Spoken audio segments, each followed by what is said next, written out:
We are going to go through difficulty in this life. Sometimes you go through problems and you ask yourself, what is my fault in all of this? Why do I have to go through these problems?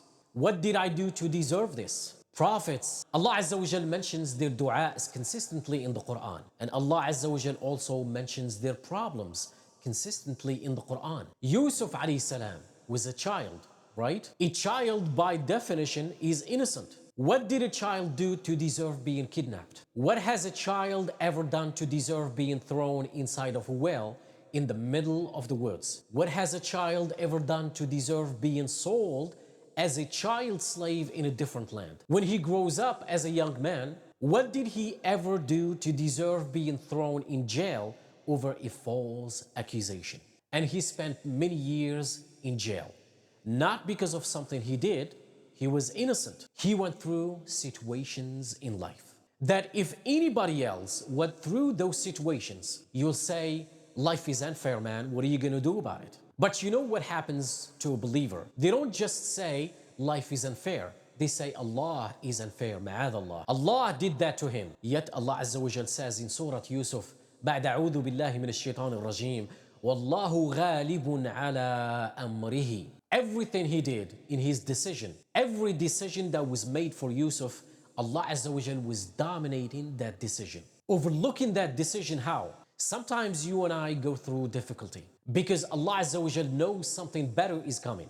Sometimes that better thing that is coming is for you. Sometimes it's for somebody else. Sometimes the benefit of your difficulty will come back to you. The return will come back to you while you are still alive. Sometimes the return is meant to come back to you after you go back to Allah Azza wa Jal. So what happened with Yusuf alayhi salam? A father was separated from a child.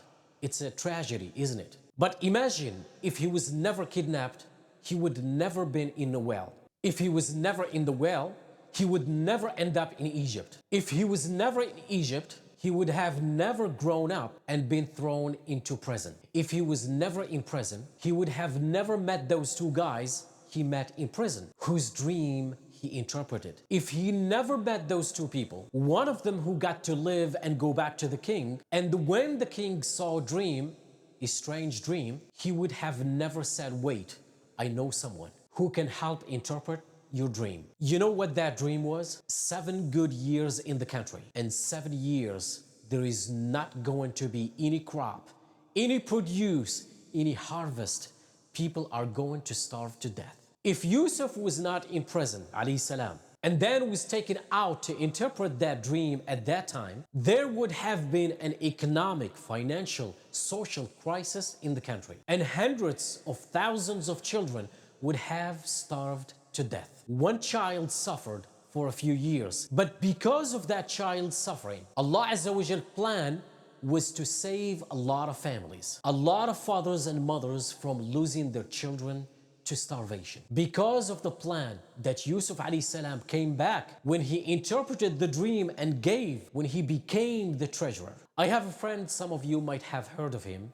His name is Robert Davila. The man cannot move any part of his body other than his face. What did he ever do to deserve that? Nothing. But how many people have accepted Islam because of his disability? How many people have just heard about that and have come back to Allah Azza wa Jal? How many people that were ungrateful in life, even though they were Muslim, they were only Muslims by name and decided to submit their heart back to Allah Azza wa Jal. Because that man is sitting in a bed, his suffering, his pain becomes guidance for millions of people. Sometimes the difficulty you and I go through is actually a small price to pay for a lot of khair, a lot of good. That will either come to me now or it will come to me in the akhirah. It will come to me after I go back to Allah Azza wa Jal.